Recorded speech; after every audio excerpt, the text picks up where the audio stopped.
Shout out, show us you got New England pride. Stand up, shout out, show us you got New England pride. Show us, show us, show us you got New England pride. I said, show us, show us, show us you got New England pride. Welcome to another fun and exciting episode of New England Pride TV. I'm your host, Dale LePage, and yes, I am dressed like a reject from Saturday Night Fever. We're starting off the show today with a wonderful woman, Lori Martiska, who is going to talk to us about a terrific nonprofit called The Bridge. Welcome to New England Pride TV. Thank you so much, Dale. It's really exciting for me to come and share information about The Bridge. I can't wait for you to tell our viewers at home about The Bridge, the mission statement, and what it does for the community. So first of all, let's talk about the mission statement for The Bridge. Well, you know, it's interesting that you asked that question because The Bridge has gone through a leadership change in the past year. And as part of the process of changing leadership, Ken Bates, our new president, he's been there now about a year. One of his priorities was to do a strategic planning process. And we actually kind of refreshed the mission for The Bridge. Didn't change what we do or what we believe in, but it just changed how we talk about it a little bit. So the good thing about that is it's actually about one sentence and I can remember it. Oh, that's even better. Of course I said that. Now we'll see what happens. Now you're going to have a total blackout, right? I know. Okay, what's the mission statement for The Bridge? Do you remember? I do. In full partnership with individuals and families facing challenges, we support and inspire them to achieve their goals and dreams. Oh, wow. Who came up with that? It was a combination of a lot of people actually kind of weighed in on what they thought we did, how we talked about what we thought we did. And the cool thing about that mission now is that we're hearing stories of people saying things like, they'll share a story of somebody who has made incredible progress in their recovery. And not only do we know that, okay, The Bridge played a role and we supported them and maybe we provided some inspiration, but it also, we're finding, is inspiring to us. Now, how do you help the families and people who are in need? How does that go? So the people we help, these individuals and families who have challenges, the kinds of challenges they have, maybe mental health challenges, maybe developmental or intellectual disabilities, autism, homelessness, substance abuse. There's a wide range of challenges that people have. We provide a wide array of supports and treatments. One of the things The Bridge is known for is providing evidence-based treatment. And that sounds kind of dry and boring. No, I understand that, yeah. It's actually... You need to measure your results and... Exactly. Yeah. And, you know, we follow models that have been proven through research to be effective. That's what evidence-based means.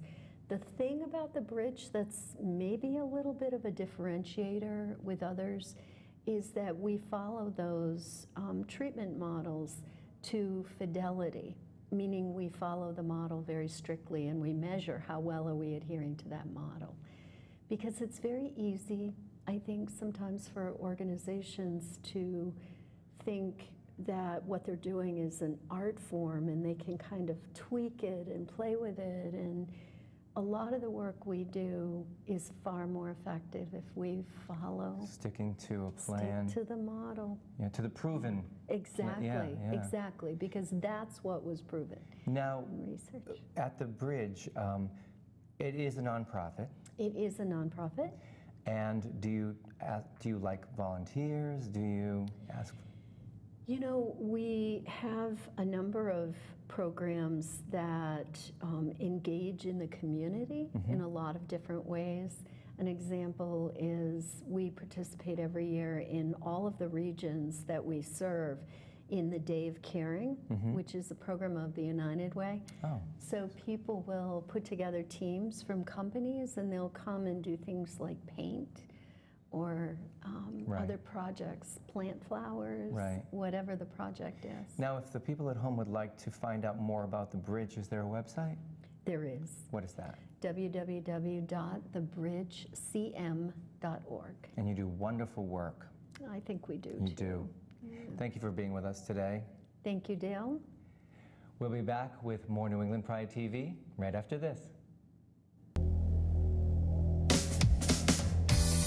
New England Pride TV with Dale LePage is brought to you in part by the Hanover Theater for the Performing Arts, Remax Vision Realtors, Shancakes, Cruise Planners, S. Bergman Consignment and Gift Boutique, New Oval Restaurant, Safe Homes, Bay State Savings Bank, and Paul Chasen Interior Design. And now back to New England Pride TV with Dale LePage.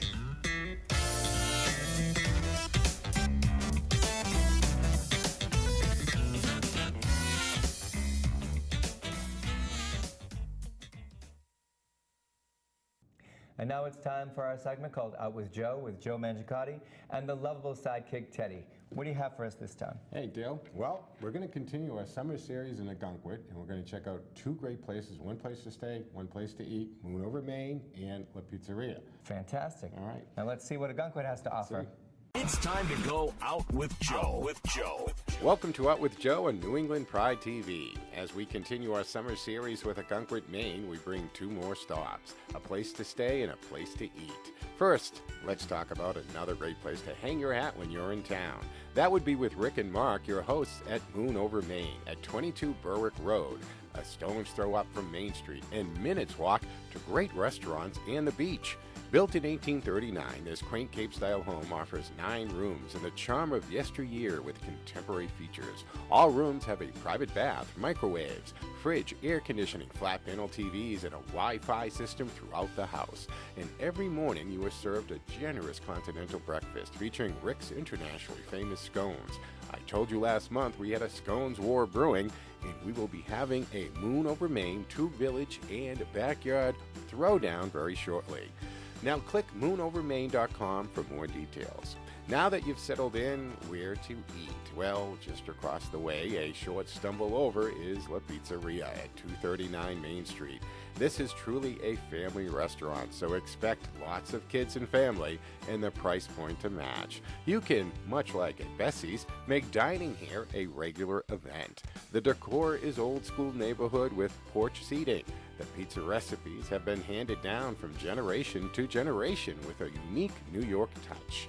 Out with Joe was presented a feast joined by the owner where we learned a little history of Ogunquit. So when you want to switch it up from the steak and seafood and where their staff is friendly, service fast, and normal prices, La Pizzeria is a must-stop when visiting or staying in Ogunquit.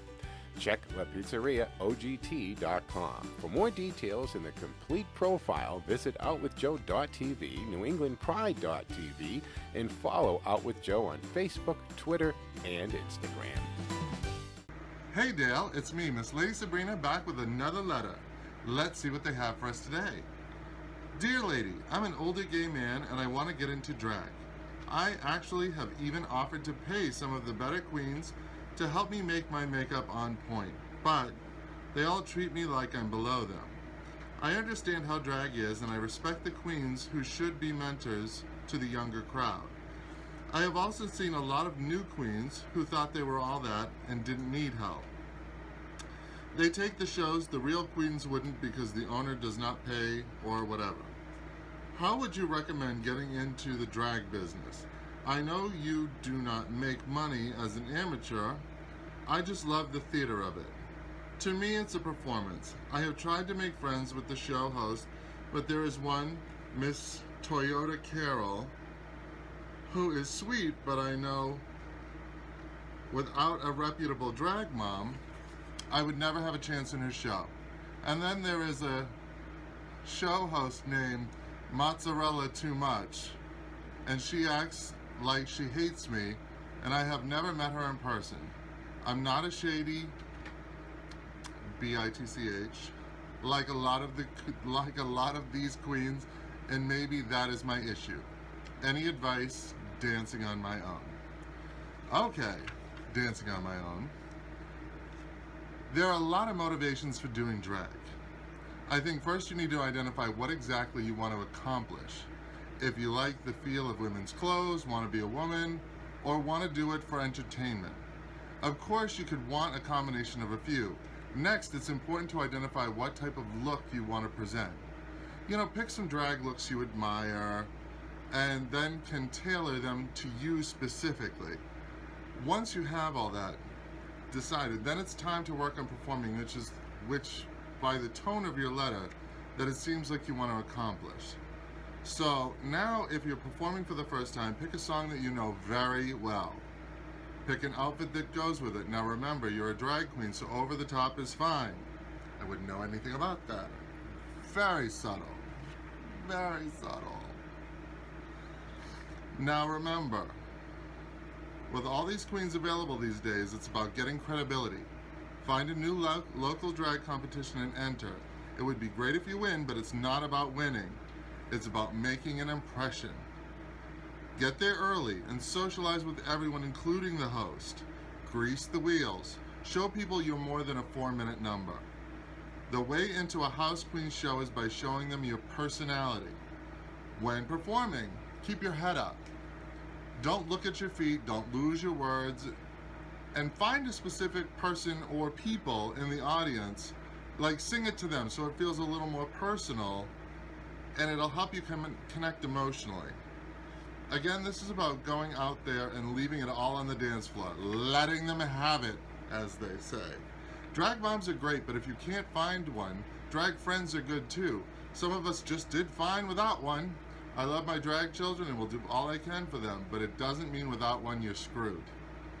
So now here are some suggestions for makeup and other necessities.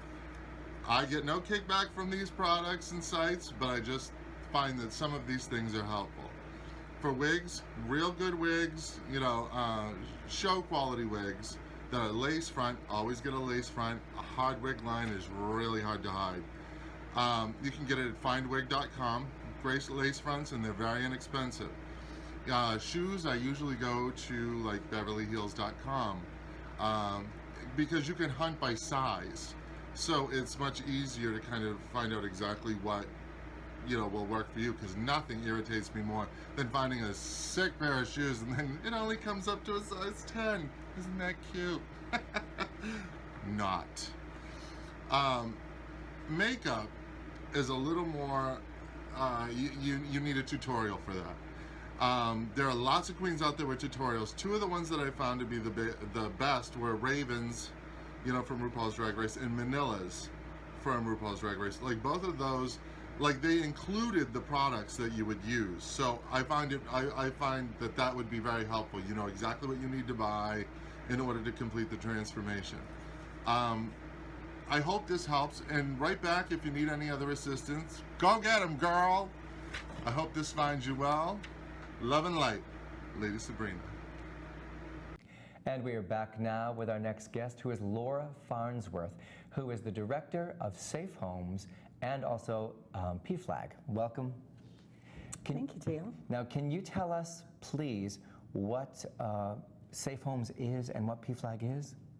Safe Homes is a support group, drop-in center for LGBTQ youth and their straight allies, ages 14 to 23. And PFLAG is a support group for parents, families, and friends of the LGBT community, both in Worcester. Now, let's start with Safe Homes. Safe Homes is a sponsor of New England Pride TV, which I am just so proud that you are a sponsor of this show. We get some nice fan mail from people thanking us for having a show like this, and if it wasn't for sponsors like you, we couldn't have this show.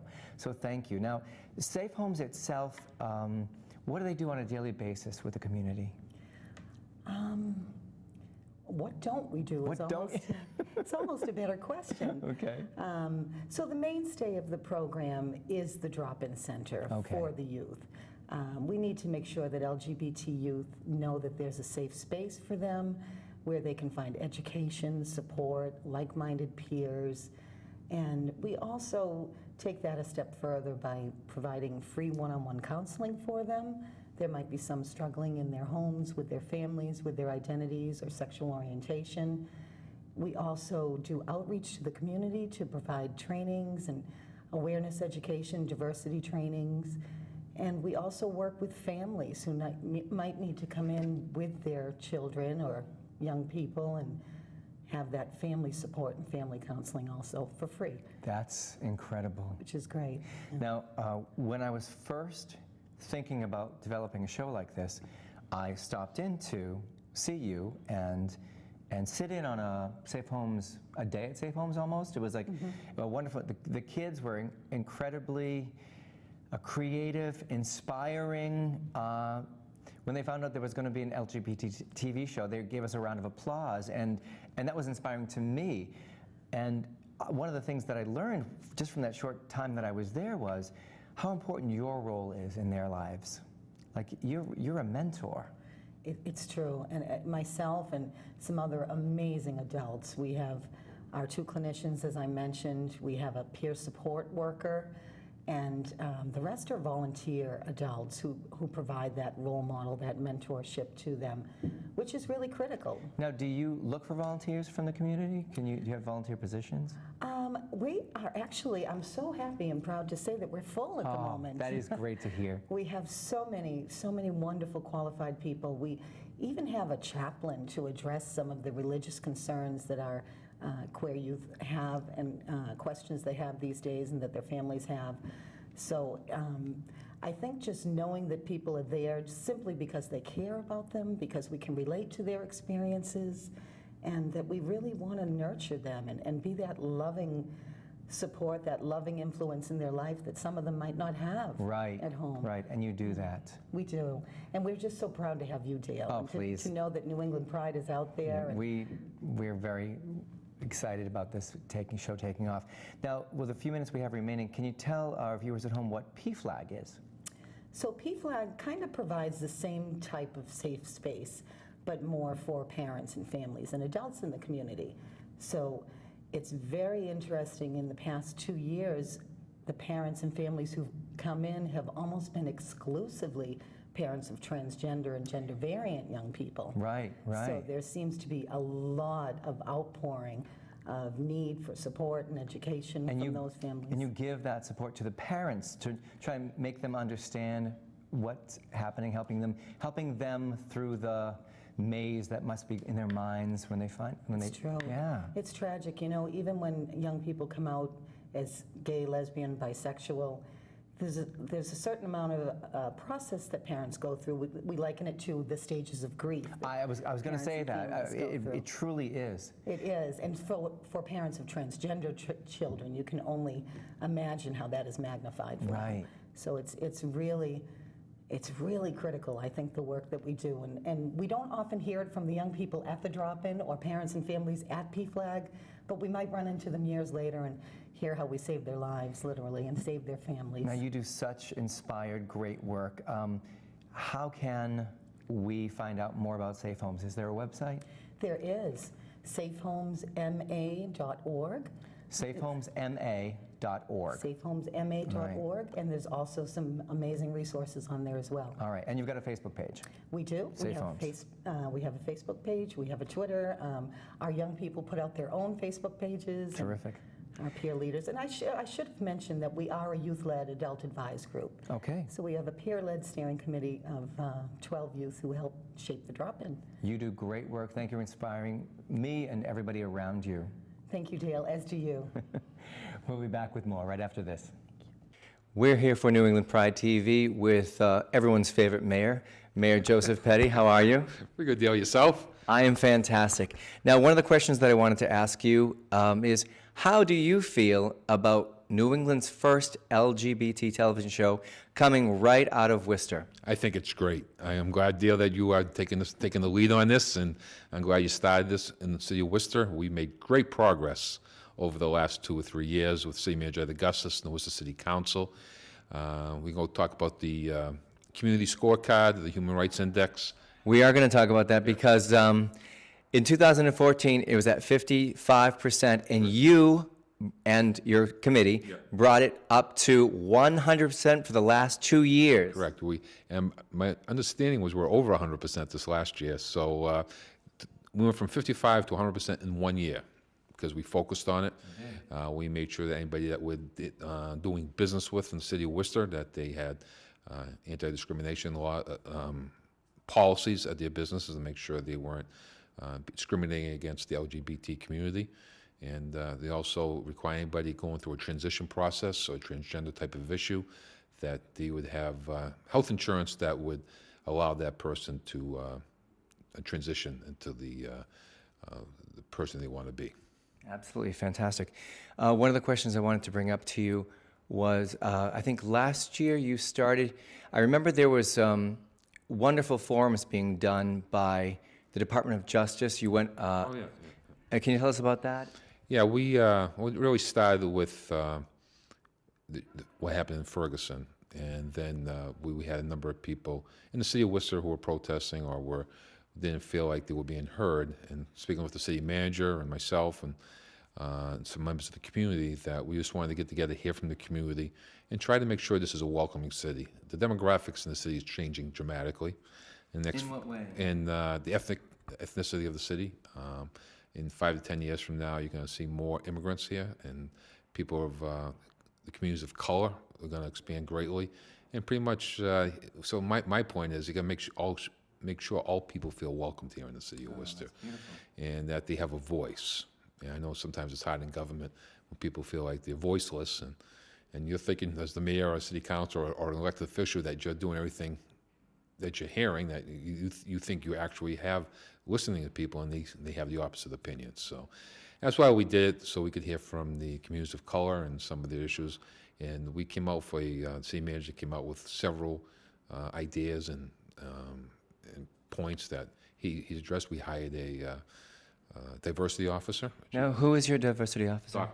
Dr. Carter. She's from the Midwest, and I think she's going to be excellent. She's very bright, and we have also Janet Turchek from the Human Rights Commission, who works for the city manager, and she's very active in the LGBT community. She is.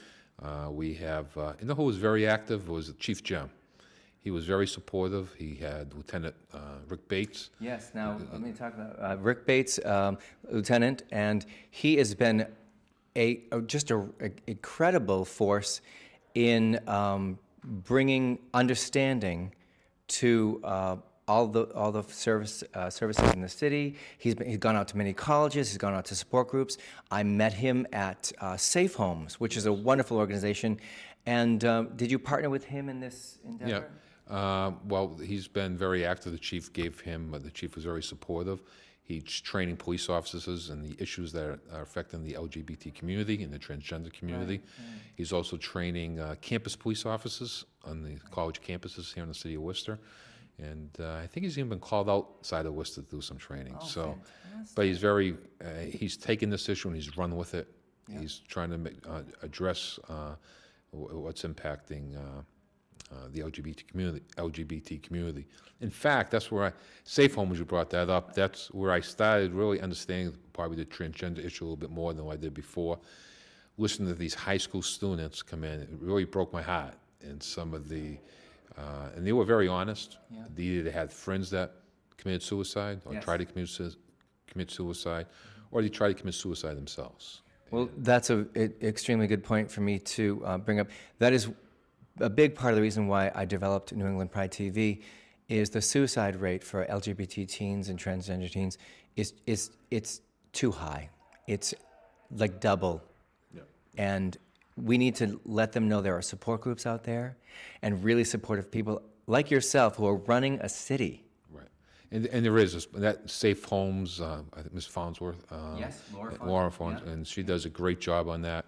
And those kids have a safe place to go. Mm-hmm. and they have, my understanding is they have guest speakers or support groups certain nights of the week there, and they're able to talk about their issues, and makes a big difference. It does. And we're trying to address some of the issues they impacted them were in the schools, whether it be using the facilities and it affects them. Was an important issue with them. And we're trying to address that. Also a safe zone. We have safe zones in the schools, but some schools interpret it a little bit differently than the other principals in the school, and you want to make sure there's a norm through all the schools that they're all following the same rules and understand how serious this issue is with them. Now, speaking of making big impacts, you have made a big impact in the LGBT community, and I just want to personally thank you for that. Thank you, Dale. And thank you for being with us today on New England Pride TV. Hey, I'm glad to be the first show on New England Pride TV, right here in the great city of Worcester, where we're making strides for everyone. We are. And, Making strides for everyone. We'll be back. We're here with Tom and Ted from TNT Guys Travel, Cruise Planners. Hi. Hello, everyone. This is Tom. This is Ted. Yes. And they're here to tell us all about the exciting world of travel. First of all, tell our viewers at home about TNT Guys Travel. About us? Yes, tell us about you. Absolutely. Well, we're a family-owned business. We've been planning dream vacations for everyone, probably, I would say, over 12 years or so. Yeah. And, and we just love planning vacations and making your dreams come true. Now, one of the things I really love about you guys is it is all about the detail. Big time. It's all about the detail. Yes, it is. We get to know who you are, what you want, what your likes and dislikes, so we can place you in the dream vacation that you really want. The dream vacation. Absolutely. Right. Isn't that right? Well, I think the key for us is to find out what it is that you're looking for, and then exceed your expectations. That's beautifully said. That's what we do, because when we know that we've done that, yes, then you've done your job. then we've done our job. Well, what about Mexico? Yeah, you just got back from Mexico, right? We just got back from Mexico. We were traveling. We did a short cruise.